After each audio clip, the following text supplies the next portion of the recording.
Bonjour et bienvenue sur le plateau de Bonjour chez vous. Aujourd'hui, notre thème du jour est comment faire pour comprendre la Bible. Un bon thème quand même, hein? Oui. Très bon thème, bravo. Très important. Bonjour à notre invité, Pasteur Donato Anzalone. Eh oui. Bonjour, Bonjour, bonjour chacun. Buongiorno. Bonjour. Quelle joie d'être avec vous. Oui. Super, je me sens à la maison ici. Bonjour, chez vous, pas chez moi. Mais tu es à la maison, tu es à la Merci. maison, Pasteur Donato. Quel plaisir de t'avoir avec nous. Tu es le responsable du ministère Parole Vivante et tu prêches parmi les nations la parole de notre Seigneur. Tu as également une église Ouais. à Lugano, Exactement. au Tessin, en Suisse. Oui. Bonjour à nos amis tessinois qui nous suivent. Il y a beaucoup de Tessinois qui parlent français quand même. C'est vrai. Moi, pareil. Par exemple. Même si je suis pas tessinois, mais j'habite au Tessin quand même.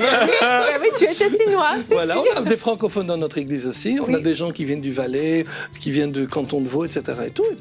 Et puis il y a des gens comme moi qui viennent de Belgique. Voilà, il en faut. Il en faut. Et même ma femme qui est hollandaise, elle parle français. Exactement. Et il n'est pas un inconnu à EMCI, ça fait plusieurs années qu'il vient. Hein. Oh c'est en fait, Pasteur Donato, tu étais là dès les débuts. Les tu as premières fait les premières pensées du jour, C'est c'est Ouais, ça ouais, je me ouais. Qui souviens. était dans ce bâtiment, dans ce Même pas, studio là. c'était en en haut. premier Ah, étage. c'était en haut. Ça, c'était un truc un soir qu'on avait fait, Mika, J'ai moi, même pas Pasteur connu Donato, il y avait Et il y Pasteur avait Freddy. Freddy de Coster Oui. aussi. Et il y avait pasteur. mon père, c'était les premiers trucs. Et puis, En haut? En fait, je devais voir votre papa. Moi, j'aime beaucoup les bouquins, donc j'étais au bookshop à Granby. Il dit, Pasteur Donato, je dois te prendre avec moi. Je lui dis, mais qu'est-ce qu'il veut faire? Je vais te montrer enseigne-moi.com. Je dis, ah bon? Il dit, et puis viens et tout. Et puis il m'amène, il dit, Donato, vous devez faire des émissions. Et il avait été, je m'en souviens, c'était 3 minutes, les pensées du jour, et il avait été pile 3 minutes et tout le monde était impressionné. Wow. Je suis le seul qui fait pile 3 minutes. hein. Ouais. Le défi est lancé parce va que le tu voir, vas ouais. être avec nous dans les 2 prochaines émissions. Et tu vas faire les 2 prochaines pensées. Tu seras avec nous jeudi et vendredi. Wow, Donc, on génial. ne t'abandonne pas. Mais aujourd'hui, tu vas faire une rubrique Conseil du coach. Tu es notre coach du jour. Tu vas nous parler d'herméneutique. C'est quoi ça? Oh là là, C'est un mot bien herméneutique. compliqué. quand Ouais, même, c'est hein. très compliqué comme mot. En fait, ça veut dire simplement interpréter la parole de Dieu. En fait, l'herméneutique, c'est l'art, la science d'interpréter la parole de Dieu. On va un petit peu parler quelques conseils pour nous aider. Pour nous, tous les jours, quand on lit la parole, on n'est pas des spécialistes ici. Bon, on va essayer de s'entraider ensemble. Super, ça va être génial. Moi, j'ai vraiment hâte parce que je trouve ça passionnant de comprendre clairement la Bible parce que parfois, il y a des versets qu'on croit avoir compris, mais en fait, on les a pas du tout compris. Exactement. Donc, on va commencer cette émission aujourd'hui justement avec toi, Aurélie. Tu vas commencer toi-même à nous aider à comprendre la Bible dans la pensée du jour.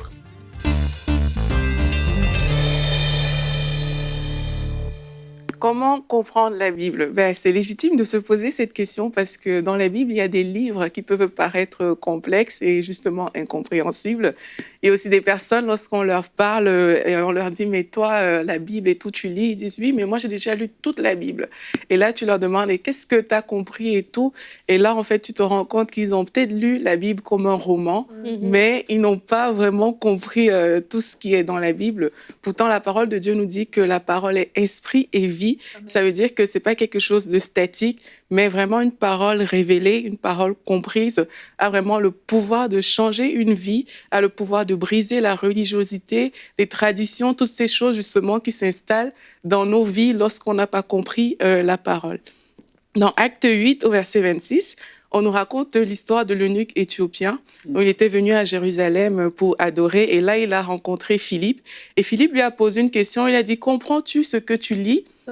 Et là, l'eunuque a répondu, il dit « Je te prie, de qui le prophète parle-t-il ainsi ?» Donc, la Bible nous dit qu'il était en train de lire Ésaïe 53, en fait, mais il ne comprenait pas c'était qui ce prophète dont on parlait.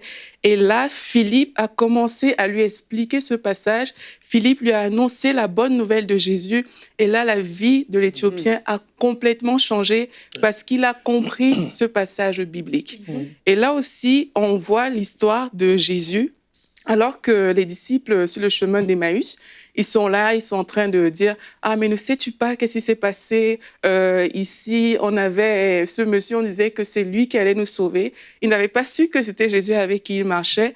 Et là, dans Luc 24, au verset 25, c'est Jésus qui leur parle et il dit « Ah, mais hommes sans intelligence, vous êtes bien là à croire tout ce que les prophètes ont annoncé. » Et puis, Jésus, on dit « Alors, commençons par les livres de Moïse et parcourant tous ceux des prophètes. » Jésus leur expliqua ce qui se rapportait à lui dans toutes les Écritures. Donc, Jésus a pris depuis Moïse, tous les prophètes, et là, il a expliqué la parole à ces gens-là, et leurs yeux se sont ouverts, et ils ont compris, ils ont une compréhension de la parole.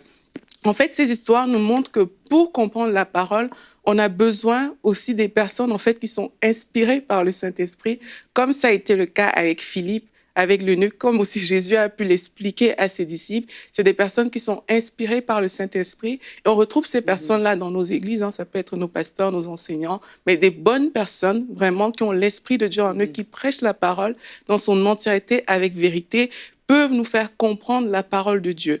On parle du Saint-Esprit aussi, l'importance d'être né de nouveau, parce que la Bible dit, c'est Jésus qui parle, il dit, il est avantageux que moi je m'en aille, mais le Saint-Esprit, lui, il va vous enseigner toutes choses. Donc on a parlé des personnes, elles sont importantes, mais elles ne seront pas avec vous chaque jour.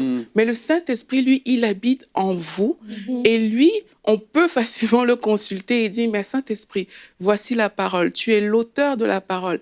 Qu'est-ce que ce passage, qu'est-ce que ce verset signifie exactement? Et là, le Saint-Esprit va pouvoir nous le révéler, il va pouvoir nous expliquer ce verset qui va changer notre vie. Et aussi, bien sûr, pour comprendre la parole, c'est important de la méditer. On ne peut pas juste la comprendre comme ça en l'air.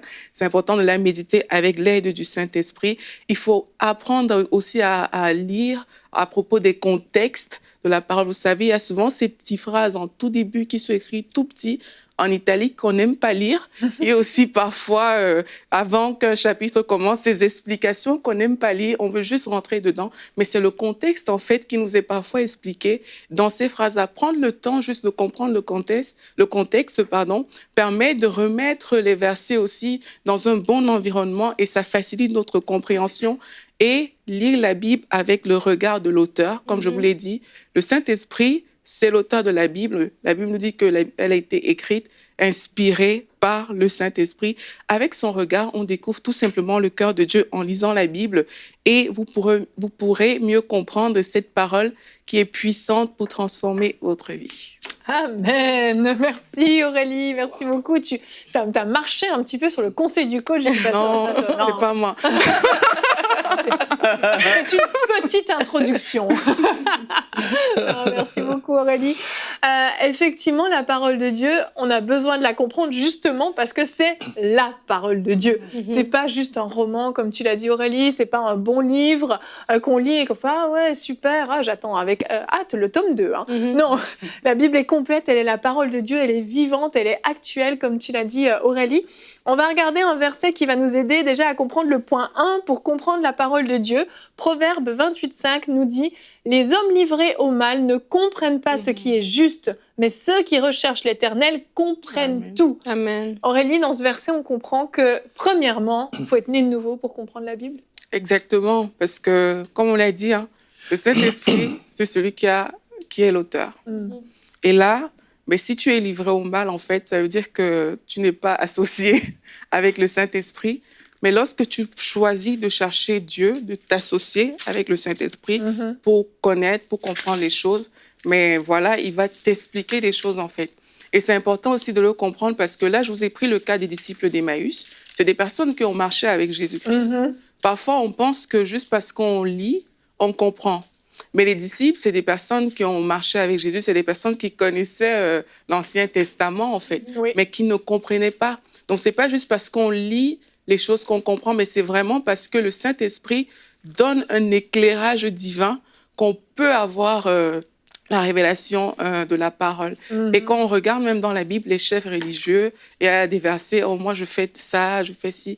Ils restent dans une dimension de l'écriture qui n'est pas révélée, en fait. Et ils se retrouvent dans des traditions. Mais Jésus dit aussi, vous annulez même ma parole à cause de vos traditions, en fait. Du coup, quand tu n'as pas compris, tu es dans des schémas, tu es dans des traditions, tu fais des choses, tu ne comprends pas le sens, mais quand le Saint-Esprit vient, mais il te donne une révélation de la parole. Amen. C'est pour ça qu'il faut être né de nouveau. C'est pour ça qu'il faut inviter le Saint-Esprit, même quand on lit la Bible, c'est pas juste je viens, je lis. J'invite le Saint-Esprit. Saint-Esprit, éclaire-moi Amen. par rapport à ces passages, éclaire-moi, montre-moi comment je dois le comprendre. Et c'est comme ça qu'on comprend. Amen. Si je peux ajouter Bien quelque chose sûr. avec le fait d'être né de nouveau, ce qui est très important. Malheureusement, il y a beaucoup de gens, même des théologiens, qui ne sont pas nés de nouveau, mais ils étudient la Bible pratiquement comme si c'était une autre philosophie pour eux. Et ils vont la comprendre avec l'intelligence, mais ils ne vont pas la comprendre avec l'esprit. C'est ça. Mais il y a aussi autre chose. La Bible dit ceci dans 1 Corinthiens 2, verset 14, « L'homme charnel ne reçoit pas les choses de l'esprit. » Il est en train de parler de l'homme chrétien, C'est vrai. mais qui oui, oui. vit... En fait, dans ma traduction, c'est l'homme animal. Alors, on sait bien que l'homme n'est pas un animal, mais ça veut dire animal, la psyché. C'est l'homme qui est conduit par ses sentiments, par ses sens, par son intellect, ne va pas comprendre et recevoir. Le verbe important ici, ne reçoit pas les choses de l'esprit. Donc, quand on va lire la parole de Dieu, c'est très bien ce que tu as dit, Aurélie, on doit vraiment demander à Dieu, révèle-nous. D'ailleurs, 1 Corinthiens 2 parle justement de la révélation du Saint-Esprit.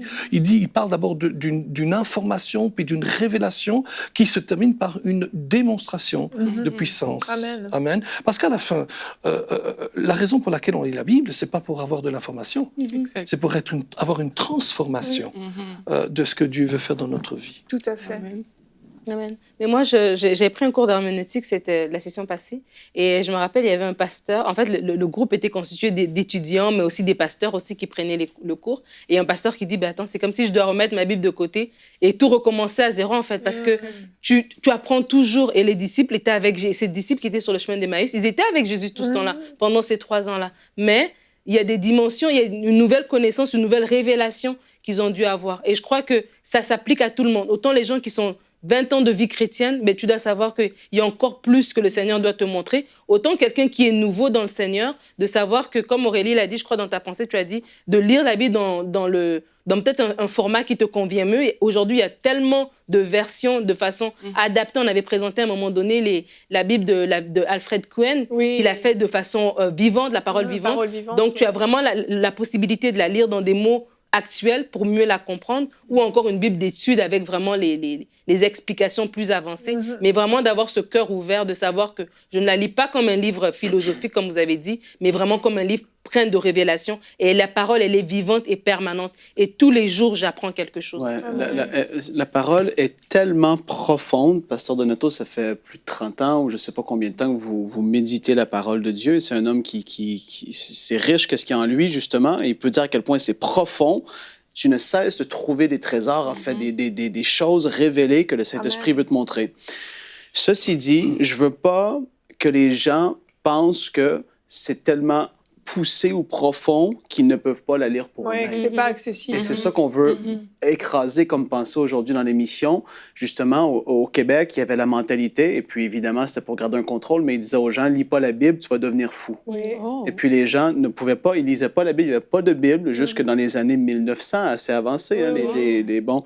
Donc, tu vois, il y a une mentalité qui était là, et on veut pas que les gens pensent qu'il faut avoir des cours, c'est très bien, et tout ça, je suis pas du tout contre ça, mais comme Aurélie, on a dit, la nouvelle naissance en nous, le Saint-Esprit, l'onction qu'on a reçue de Dieu, fait qu'on peut saisir les Écritures et il nous révèle au fur et à mesure qu'on grandit.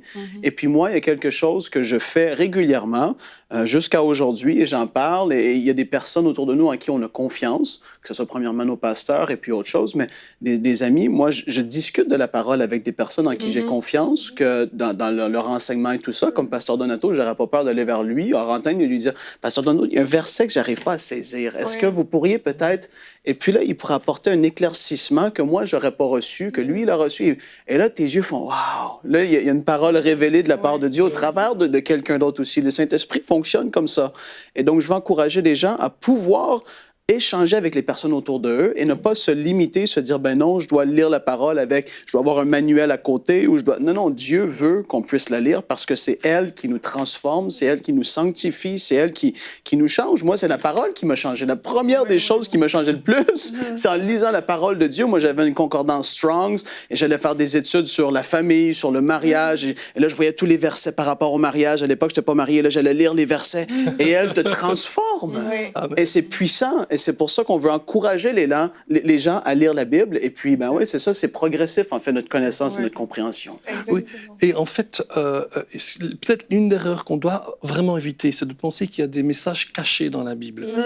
Il n'y a rien Aller qui est caché. chercher Voilà. des trucs secrets. Voilà. Il n'y a rien de caché, il n'y a rien de secret. Mais la clé, c'est la progression. Ça me fait penser un petit peu à Tintin. Rappelez qu'on disait Tintin, ça se lit de 7 à 77 ans. C'est vrai. C'est vrai. Je sais, j'ai pas encore 77 ans, mais j'y arrive. Hein. Et je lis encore Tintin. Mais je lis Tintin aujourd'hui d'une manière que je ne lisais pas avant. Je comprends des tournures que je ne comprenais pas avant. Alors ça, c'est dans le naturel. Imaginez-vous avec l'Esprit de Dieu, comme Valérie l'a dit. On lit la même Bible, mais on grandit. Et alors qu'on grandit, on la comprend différemment, mais pas contrairement. Elle ne se contredit pas, la parole de Dieu. Mais on reçoit ce qu'on a besoin. Et je crois que la clé, c'est de se rappeler toujours ceci. Elle nous donne ce dont on a besoin quand on en a besoin. Amen. Amen. Elle parle pour nous transformer quand on en a besoin. Et si on fait ce qu'on a dit en fait aujourd'hui, que on demande au Saint-Esprit de nous aider, de nous éclairer, ben il nous éclairera. Et ce dont on a besoin, elle sera là pour nous. Exactement, exactement. Et un dernier conseil, Aurélie, c'est l'importance de la méditer. On la lit pas simplement comme un livre, comme tu l'as dit, mais on la médite. C'est quoi méditer exactement? En fait, déjà, quand on dit qu'on veut méditer la parole, c'est important de retirer nos lunettes avec lesquelles nous, on a l'habitude de lire pour inviter le Saint-Esprit à prendre place dans tout ce qu'on va faire. Et c'est, en fait, déjà, réfléchir à ce qu'on va lire. Pour ça, il faut bien sûr trouver une bonne version, comprendre que voilà, ça ne vaut pas la peine, si on veut vraiment comprendre, d'aller chercher. Il y a des versions plus complexes que d'autres. Moi, personnellement, une version qui, pour moi, est facile, c'est Parole vivante. Quand je lis, je trouve que le français est accessible, c'est facile. Il n'y a pas de mots que je ne comprends, déjà pas de prime abord. Parce que si tu as la limite de la langue, plus dans la limite de la compréhension, ça fait beaucoup. Donc, on peut commencer déjà par quelque chose de très simple et commencer aussi à lire peut-être, on dit souvent le Nouveau Testament, vraiment. Commencer par notre alliance, en fait, celle qui nous concerne, le Nouveau Testament. Et puis, ça va nous permettre de comprendre par la suite. Et lire régulièrement, ça aide aussi. Parce que parfois, tu lis aujourd'hui et puis tu reviens dans 2 semaines et puis tu dis que tu veux comprendre. Mais en fait, il faut lire régulièrement. Et quand je dis régulièrement, 15 minutes par jour, vraiment, c'est suffisant pour transformer une vie. Même si on n'a pas besoin de prendre 3 heures, de s'asseoir pour dire qu'on va lire. On lit. Si on a soif, on peut, mais ce n'est pas une obligation. Oui, on peut le faire, mais 15 minutes, comme je dis, c'est largement suffisant. Tu lis avec un esprit de prière, en fait. Parce que tu as besoin que le Saint-Esprit t'explique des choses. Tu lis et puis tu peux poser des questions au Seigneur. Tu vois, là, on a vu que Jésus, avec les disciples d'Emmaüs, il a expliqué, je ne sais pas combien d'heures ils ont fait, c'est génial. Mais on dit qu'il est remonté depuis le début, depuis Moïse jusqu'à tous les prophètes, et il a expliqué tout ce qui le concernait, lui. Ça veut dire qu'il a pris le temps et les disciples étaient là en train d'écouter, en train de le suivre, en fait. Et là, ils ont eu un éclaircissement. Donc, quand on médite, dans une attitude de prière, on peut poser la question à Dieu. Je ne comprends pas, Saint-Esprit, ce verset, qu'est-ce que ça signifie pour moi aujourd'hui? Qu'est-ce que tu veux me dire? Et c'est comme ça qu'on va prendre le temps d'être transformé. Et à coup sûr, il y aura des transformations. Ce n'est pas normal qu'on lise la Bible et qu'on n'est pas transformé. Ça veut dire qu'il y a quelque chose qui bloque quelque part. Tout à fait, exactement. Pasteur Donato, on va continuer avec toi, si tu le veux bien. On va passer un peu plus à la pratique. On va décortiquer justement comment bien comprendre cette Bible, cette parole vivante dont on a parlé avec l'aide du Saint-Esprit. Il y a des choses aussi très pratiques à faire et on en parle tout de suite dans la rubrique Conseil du coach.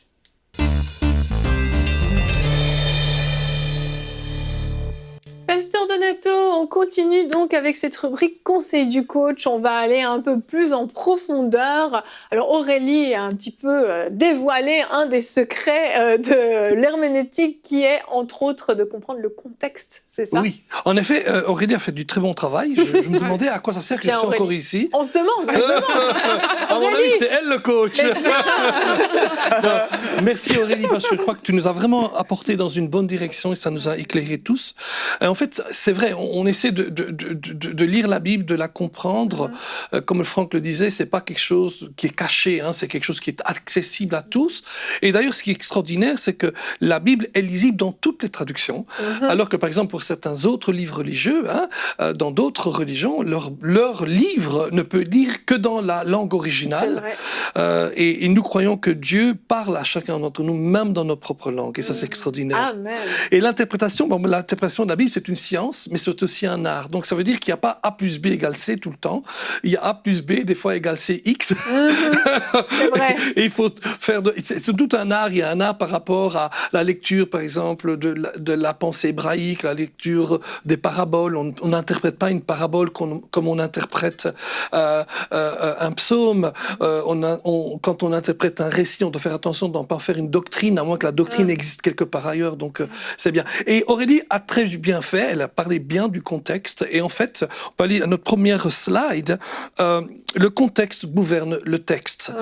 On n'a pas le temps de voir tout en quelques minutes, hein, mais je crois qu'on peut quand même avoir quelques conseils. C'est ça que je voudrais donner aujourd'hui. Des conseils qui vont nous aider, peut-être aussi des erreurs à éviter. Oui.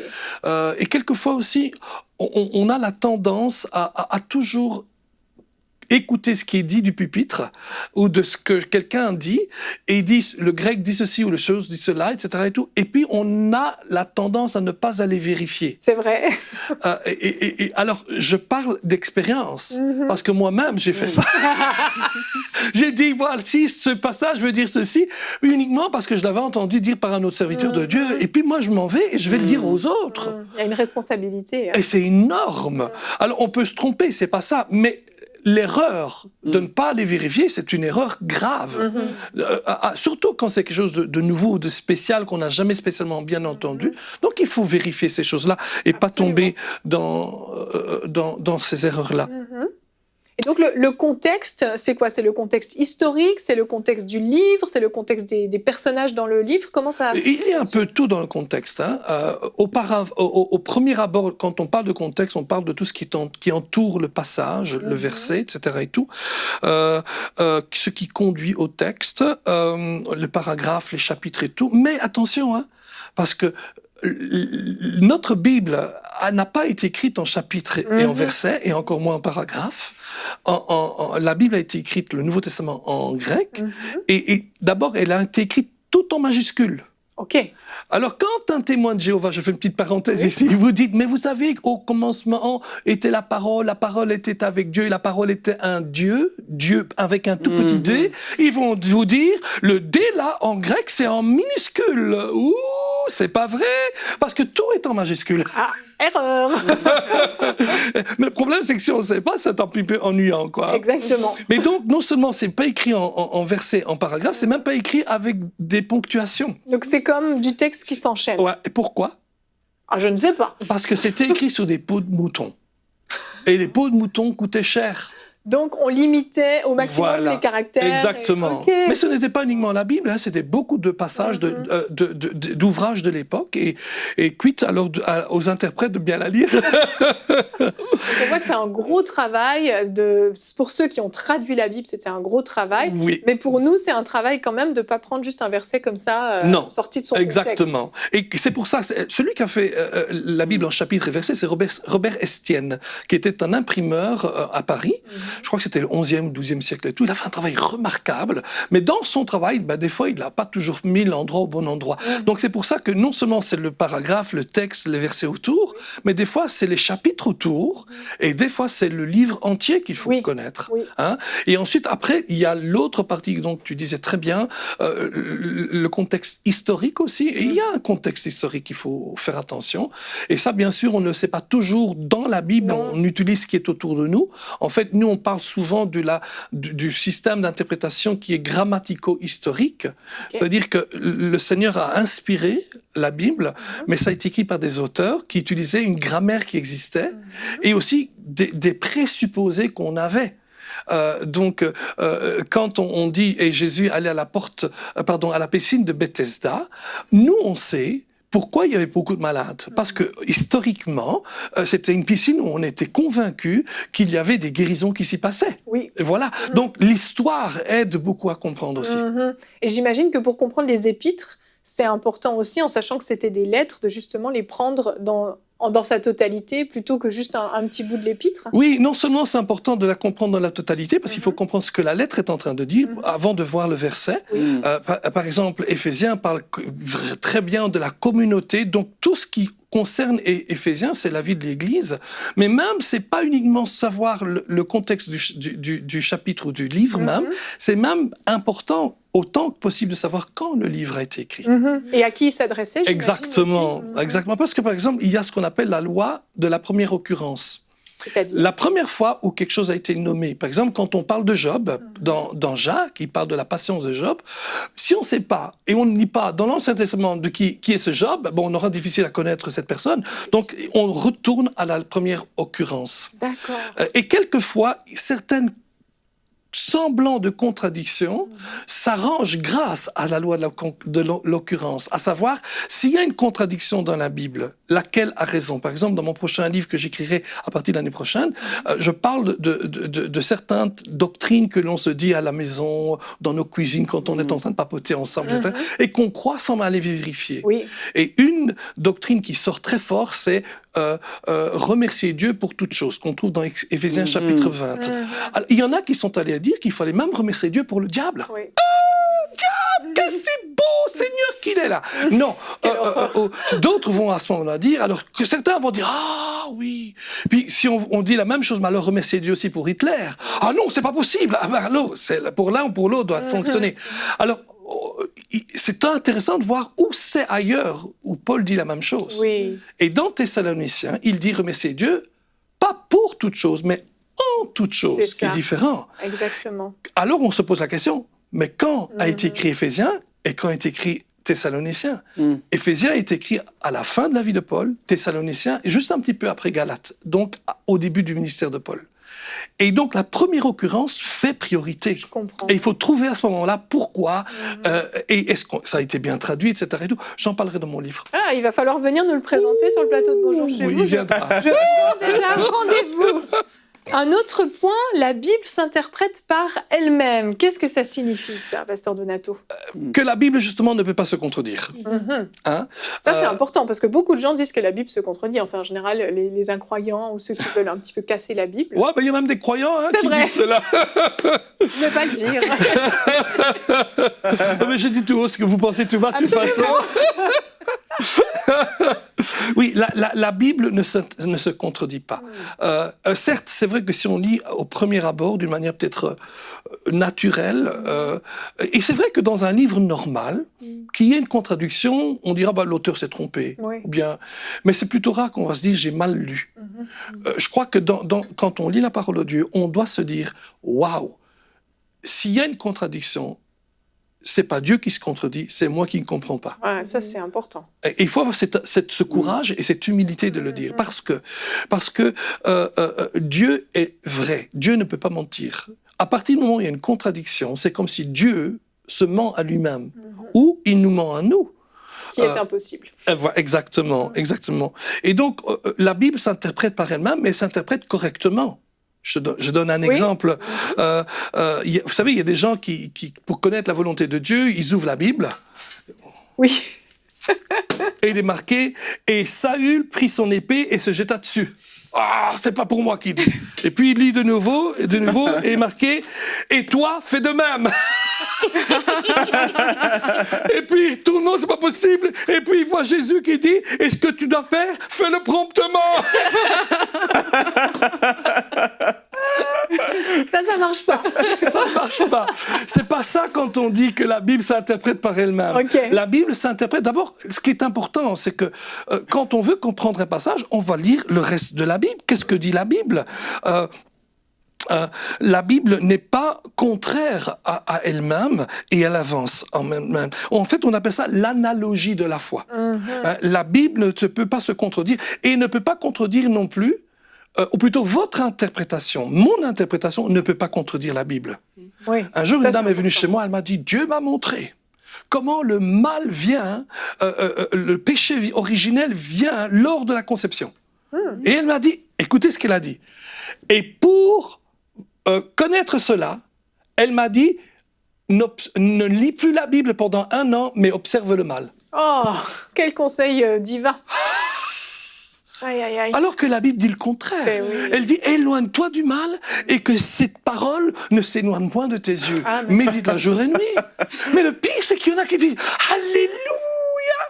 Et puis imaginez-vous, elle a dit que elle parle du péché originel qui vient lors de la conception. Mais qu'est-ce qu'elle regardait pendant 1 an? Effectivement, comme ça. Non, s'il semble avoir une contradiction, c'est à nous d'essayer de harmoniser cela. Il faut dire qu'on a de superbes bons commentaires avec cela. Oui. Beaucoup de gens qui ont travaillé, qui sont des érudits. Mais quelquefois, on a l'impression qu'elle dit quelque chose qui est contraire. Par exemple, Jean 10, verset 15, dit ceci. « Comme le Père me connaît et comme je connais le Père, et je donne ma vie pour mes brebis. » Certaines personnes ont pris ce passage pour dire, vous voyez, Jésus n'est pas mort pour tout le monde. Oh. Il est mort uniquement pour ceux et celles que Dieu a choisis. D'ailleurs, un des plus grands expositeurs de la Bible actuelle, très connu dans le monde anglophone, mais aussi en francophone, d'ailleurs une de ses Bibles, ou plutôt sa Bible existe en français aussi, cet homme-là est convaincu que lorsque la Bible dit que Dieu a tant aimé le monde, qu'il a donné son Fils afin que quiconque croit en lui ne périsse pas mais qu'il ait la vie éternelle, le monde-là est limité dans ce que Dieu a choisi. Ouais, c'est ça, cette fameuse doctrine de l'élection. Hein. Exactement, hein? Absolument. Donc on ne peut pas croire que Jésus parle du fait que Dieu l'envoie pour une élite. D'ailleurs, ça se contredit parce que la Bible dit que Jésus est mort pour tout le monde. Hein?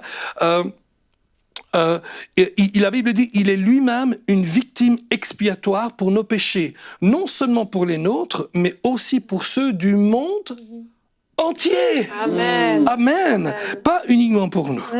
Voilà. Bon, on est arrivé d'ailleurs, je vois ici, à notre 3e slide, interpréter les Écritures littéralement.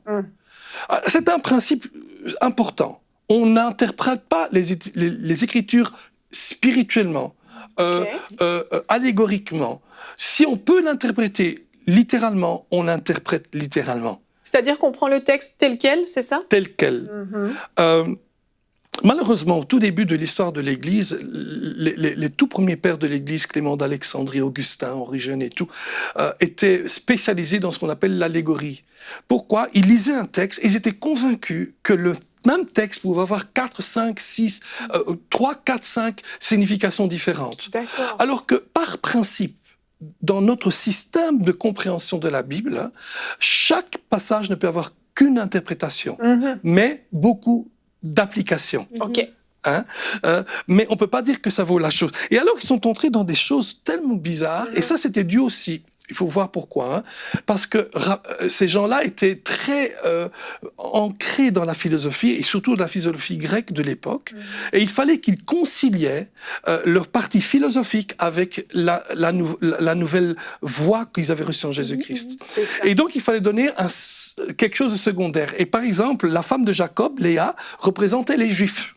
D'accord. Et Rachel représentait l'Église. Hein? C'est joli, hein? C'est même très romantique, mais c'est pas biblique. Aaron et Hur qui tiennent les bras de Moïse, l'un représente l'Ancien et l'autre le Nouveau Testament, ou plutôt Christ sur la croix. Les 12 pierres prélevées du Jourdain, ce sont les 12 apôtres. La mer Rouge, c'est le sang expiatoire de Jésus, etc., etc. Amen. Hein? Donc, on doit faire attention de ne pas tomber dans l'allégorisation. On doit prendre tout ce qui est possible littéralement. Lorsque la Bible dit « fais 1 000 de plus », fais-le littéralement. Ok. Mais quelquefois, il ne faut pas prendre littéralement. C'est-à-dire qu'on le prend littéralement quand on peut le faire, D'accord. pas quand on ne peut pas le faire. Je donne un exemple. Oui, je veux bien. Matthieu 5, 29 dit « Si ton œil droit Oui. Et pour toi, une occasion de chute, arrache-le. Non.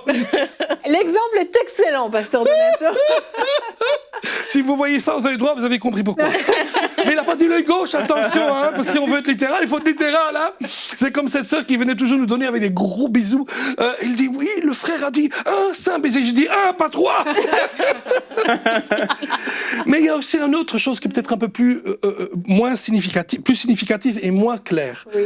La Bible dit dans Luc 14, 26, « Si quelqu'un vient à moi, et s'il ne hait pas son père, sa mère, sa femme, ses enfants, ses frères et ses sœurs, et même sa propre vie, il ne peut être mon disciple.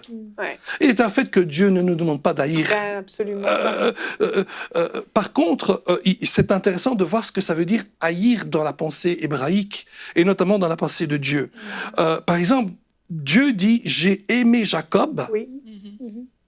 Et j'ai haï Ésaü. Est-ce que ça veut vraiment dire que Dieu a haï Ésaü? Mais non, ça ne veut pas dire ça. Dans la pensée hébraïque, c'est une manière de dire « j'ai choisi ».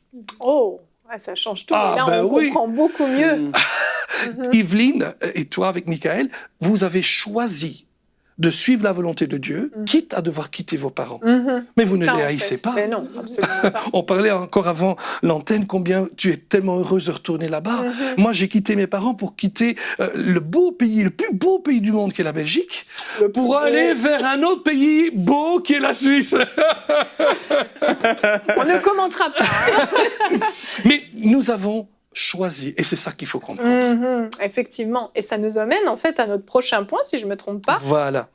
Hein, les récits font autorité uniquement s'ils sont soutenus par un commandement. Amen. Ou s'ils sont repris dans le Nouveau Testament comme commandement. Il y a des choses dans l'Ancien Testament qu'on ne peut pas répliquer. Samson, c'est le plus caricatural, avait 300 femmes et 700 concubines. C'est pas réplicable. Non, on ne réplique pas. Ma femme, elle me le dirait la même chose. Je suis unique dans ta vie. Et elle a raison. Oui. Et je veux qu'elle soit unique dans ma vie aussi, hein, et que je sois unique dans sa vie.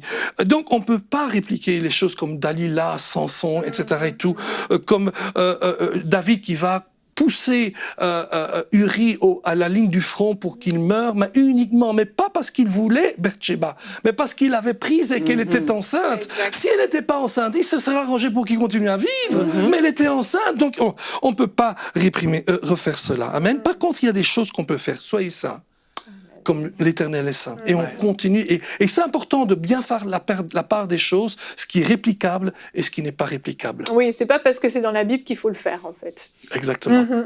Et puis finalement, on va vers le prochain mot, chose qui est en fait, faites attention aux mots en grec et en hébreu. Ça, c'est un gros point, parce qu'on l'a dit en début, c'est une Bible qui a été traduite, retraduite, retraduite. Voilà. Mais à la base, il y a quand même un texte original qui n'est pas dans la langue française, en l'occurrence. Non, exactement. Et c'est vrai que le grec et l'hébreu sont importants. Je me débrouille assez bien en grec, un petit peu moins en hébreu, mais bien en grec. Moi, je suis nulle dans les deux. Non, mais c'est pas un problème. De toute façon, moi, je dis toujours comme ça, j'ai déjà assez avec le français. Pour le mettre en pratique, imagine tout. Hein, mais, pas mal. Elle est pas mal, celle-là.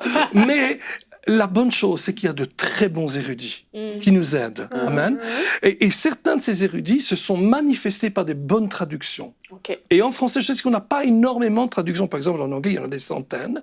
Mais on a des bonnes traductions actuelles qui nous permettent de bien aller dans le texte et aussi de nous aider à des fois, en lisant une traduction, en la comparant avec une autre, etc. Et tout. Ça, c'est bien de faire des comparaisons de traductions. Voilà. Ça aide à comprendre vraiment le sens global. Exactement. En revanche, par exemple, une traduction comme La Parole Vivante, qui est une très belle version, c'est plutôt une paraphrase. Donc, ce n'est pas une Bible d'études. C'est surtout une Bible pour mieux comprendre. Et Aurélie, d'ailleurs, elle a dit, quand je la lis, je comprends. Hein? Mais il y a des Bibles d'études, la NBS, la Louis II 21, la nouvelle, elles sont des bonnes Bibles. Même la Bible du Summer, qui est très intéressante aussi. Donc, mais je donne un petit exemple ici, parce que des fois, on dit le grec dit ceci, et on pense que parce que le mot peut dire plusieurs choses, qu'on peut choisir qu'est-ce qu'il veut dire dans le passage. C'est vrai, j'ai déjà entendu ça. Voilà. Ça marche pas comme ça. La clé est toujours la même chose. Dans un seul passage, il ne peut signifier qu'une chose. Et c'est à nous à le trouver, ce qui signifie, d'accord, hein? Par exemple, le mot grâce. La Bible dit c'est par grâce que vous êtes sauvés. Éphésiens 2, 8. Et puis, Luc 6, 32, si vous aimez ceux qui vous aiment, quel gré. C'est de nouveau le mot charis en grec, grâce. Hein? Vous en saura-t-on si vous aimez ceux qui vous aiment. En d'autres mots, quelle est la chose? Alors, ça a été traduit par deux choses différentes. Et c'est juste. En fait, on aurait pu, si vous aimez ceux qui vous aiment, mais quel mérite en avez-vous? On n'en peut pas dire quelle grâce en avez-vous. Non, quel mérite. La même chose, par exemple, dans Matthieu 10, 28, et ne craignez pas ceux qui tuent le corps et qui ne peuvent tuer l'âme, mais craignez plutôt ceux qui peuvent détruire l'âme et le corps dans la géhenne. Le 38 dit ceci, celui qui a trouvé sa vie, c'est toujours le mot âme en grec. Ok. Hein, la perdra, et celui qui aura perdu sa vie, toujours le mot âme en grec, par amour pour moi, la trouvera. Et en fait, là, c'est très bien traduit, parce qu'il montre très bien que ces deux mots, c'est toujours le même mot en grec, mais dans ces deux passages, il ne peut pas dire autre chose que ce qui a été traduit comme ça. D'accord. Donc, généralement, les traductions sont quand même bonnes. Ah oui. Mais il peut y arriver qu'il y ait des erreurs quand même. Alors, je ne dirais pas des erreurs, parce que toute traduction est une interprétation de facto. Effectivement. Hein?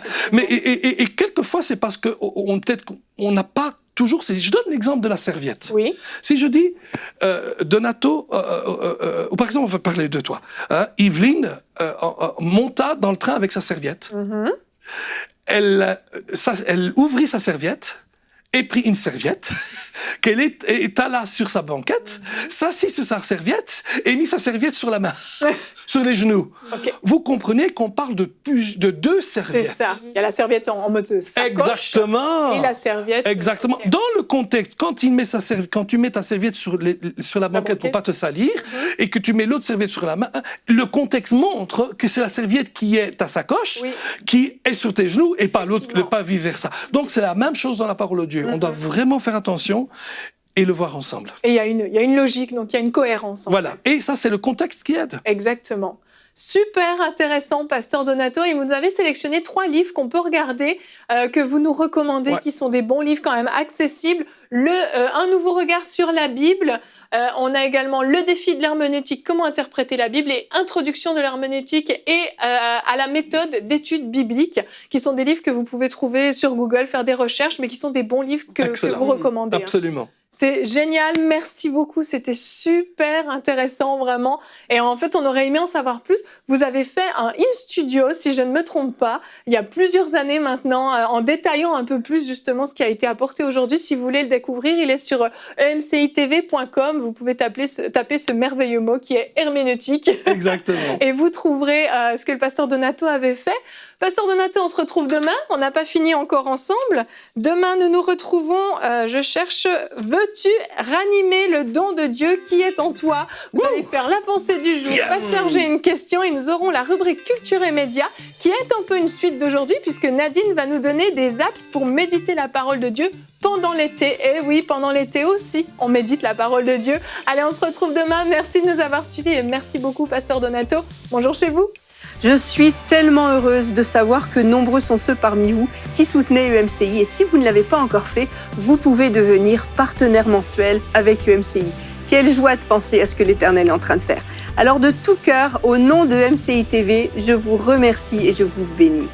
Dès maintenant, donnons pour faire entrer EMCI dans une nouvelle saison. Pour faire votre don, rendez-vous sur emcitv.com/8000.